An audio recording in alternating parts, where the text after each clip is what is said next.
À la une de l'actualité, mise en œuvre du programme prioritaire adopté par le chef d'État et de gouvernement de pays membres du COMESA lors du sommet tenu à Kinshasa les 16 et 17 février dernier. Joseph Kabila, président en exercice du COMESA, évalue les avancées de ce programme. On en parle dans ce journal. 10 personnes portées disparues, c'est le bilan d'un accident lacustre de 2 pirogues sur le lac Kisale dans le territoire de Bukama au Katanga. Selon les piroguiers, seuls rescapés de ce drame, un vent violent serait à la base de l'accident.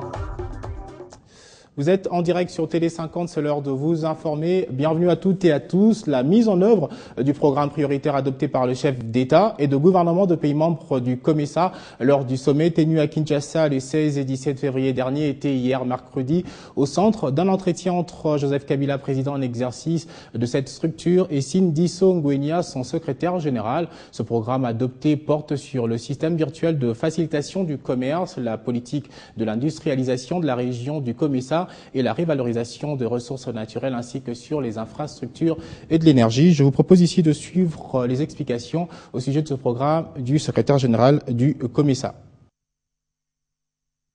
Le premier programme intéressant dont nous avons discuté avec son Excellence Monsieur le chef de l'État se porte sur les systèmes virtuels de facilitation du commerce. Et ce système est très important parce qu'il permet de suivre la marchandise de point d'embarquement jusqu'au lieu de destination. Il permet également de réduire les coûts de transport, mais également assurer la collecte des revenus de l'État. Le deuxième programme dont nous avons discuté avec son Excellence, Joseph Kabila, c'est sur la politique de l'industrialisation de notre région. Et nous nous sommes accordés que d'ici la prochaine réunion des ministres, le draft qui est déjà prêt sur cette industrialisation pourra être abouti par le ministre. Et pour que cela arrive, nous nous sommes déterminés de mettre à contribution des pays comme la Chine et le Brésil qui ont réalisé des succès dans les domaines. Le dernier, c'est celui de nos ressources naturelles. Et je crois que ce programme vise réellement à faire en sorte que nos minerais puissent réellement être revalorisés, créer des emplois et des richesses pour nos peuples, afin que le développement que nous recherchons nous tous puisse réellement être une réalité. Beaucoup de nouvelles en provenance de l'intérieur du pays. Et on commence d'abord par la province orientale où se poursuit en ville de Béni le procès Mamadou Ndala, tenu après 6 jours d'audience. La cour militaire opérationnelle du Nord Kivu, siégeant en chambre foraine à Béni, va effectuer une descente ce jeudi au lieu du crime à Ngadi où le général avait été tué. Rappelons qu'au cours de l'audience d'hier mercredi, place était à la poursuite de l'audition des témoins et des prévenus.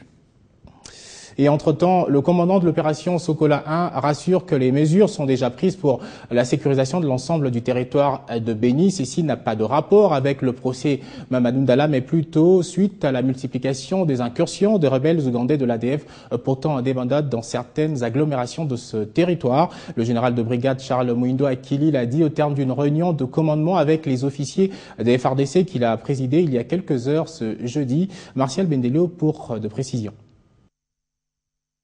La cité de Ouicha, chef-lieu du territoire de Béni, s'est réveillée ce jeudi sous une haute psychose. À la base, la mort de 8 personnes civiles égorgées par des hommes armés identifiés aux rebelles ougandais d'ADF Nalou.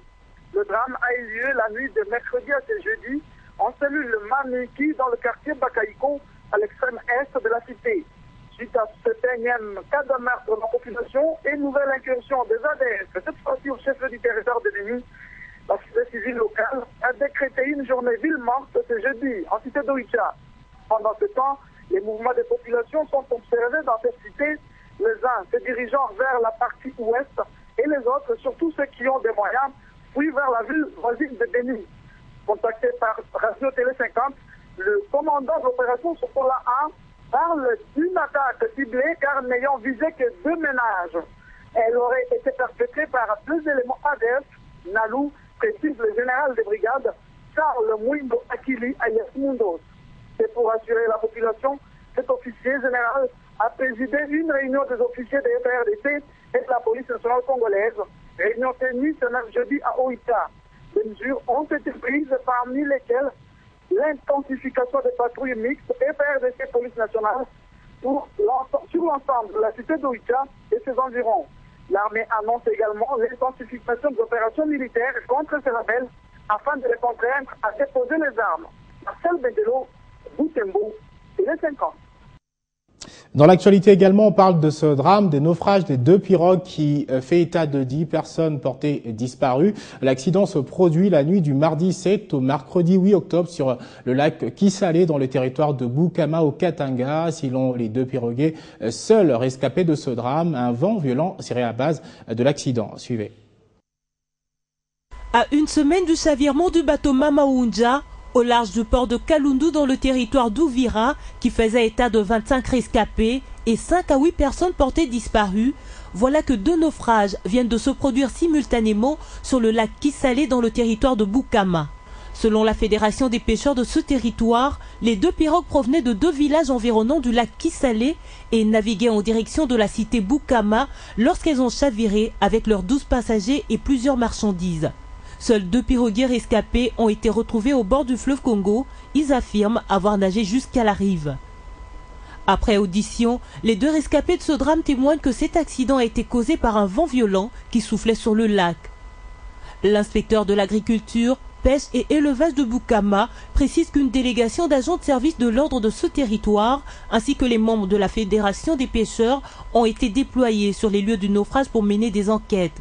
Mais pourquoi les mesures préventives de navigation ne sont-elles pas de mise avant l'embarcation, notamment le port de gilets et de bouées de sauvetage? La question reste posée. On va rester au Katanga pour parler de cette réunion entre 4 ministres provinciaux et les délégués de la firme israélienne LR Group, réunion portant sur la création d'un centre de services de formation agricole en vue de promouvoir l'agriculture dans cette province. Laetitia Massimango. À l'aide d'une projection, 4 membres du gouvernement provincial ont suivi des explications sur le projet de la mise en place au Katanga du centre de services et de formation agricole.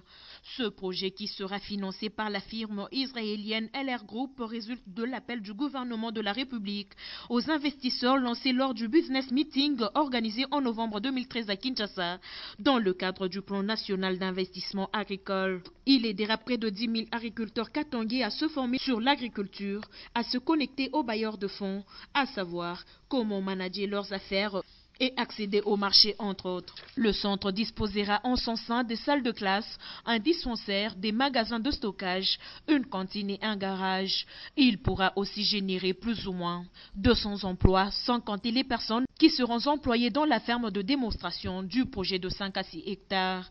Pour le directeur de cabinet du ministre national de l'Agriculture, Jean-Dieudonné Kavessé Paloukou, avec ce projet, c'est la révolution de la modernité prônée par le chef de l'État qu'on introduit dans le domaine agricole. Au centre, il y aura non seulement appuyer les différents fermiers pour la production, mais il y aura aussi une formation pour que ces différents fermiers puissent apprendre la technique agricole. Si nous arrivons ici, c'est que le projet a déjà commencé. Il y a 6 mois que l'idée a été conçue dans le cadre du programme national d'investissement agricole. Quant aux cultures à privilégier, cela dépendra des besoins définis par les agriculteurs locaux. Et à Lelouch, responsable en charge du développement à LR Group. Si nous sommes là aussi aussitôt au Katanga, c'est également pour écouter les besoins des agriculteurs, les besoins des fermiers, pour pouvoir leur proposer ce dont ils ont besoin. Reste à l'exécutif provincial d'octroyer un site pour le démarrage du projet du centre de services et de formation agricole. Toujours au Katanga, sachez que tous les ministres provinciaux devront désormais vivre dans un même immeuble. Décision prise par le gouverneur de cette province, Moïse Katumbi. C'était lors de sa dernière visite au bâtiment Granate situé au centre-ville de Lubumbashi. Encore une fois de plus, Laetitia Massimango. Le bâtiment Grana se dresse ostensiblement en plein cœur de la ville de Lubumbashi. Ce géant colonial qui revient du purgatoire revêt désormais une peau de jouvence grâce au concours financier de l'exécutif provincial. Les vitres, les portes ont été remplacées, les murs rafraîchis, le pavement et plafond retouchés pour abriter les différents ministères et directions provinciales. Le gouverneur Moïse Katumbi et les membres de son gouvernement ont visité ce beau bâtiment. Le gouverneur a ordonné l'occupation dès ce lundi par les différents ministères et directions provinciales. Jean-Marie Dikanga Kazadi, ministre des Infrastructures. Nous sommes arrivés ici dans une délégation présidée par le gouverneur de province, chef de l'exécutif provincial, pour nous rendre compte de la fin des travaux de ce bâtiment que vous voyez, le bâtiment Grana. Comme vous le savez, c'est un bâtiment de l'État qui était en complète dégradation. Il a failli s'effondrer. Le gouvernement provincial avait décidé de pouvoir lui redonner une robe de jeunesse, de pouvoir le réhabiliter de fond en comble. Ce bâtiment de l'État est terminé. Aujourd'hui, vous vous rendez compte vous-même que c'est un petit bijou. On a l'impression d'ailleurs que c'est une nouvelle construction. Et c'est donc ce bâtiment de l'État qui va désormais abriter le gouvernement provincial et les services de la DERCAT. Le gouvernement provincial va devoir donc se regrouper dans ces bureaux. Ça permet de pouvoir garantir la pérennité et l'exploitation correcte de ce bâtiment, qui est un bâtiment de l'État qui a failli s'effondrer faute d'entretien et de maintenance. Et puis, le maire de Kikwit a informé les autorités provinciales de la recrudescence de cas d'insécurité dans sa juridiction. Après avoir pris de mesures qui s'imposent, le gouverneur de province, Jean Kamisendo, a dépêché sur place une forte délégation afin de mettre fin à cette situation qui prévaut actuellement dans cette partie du pays.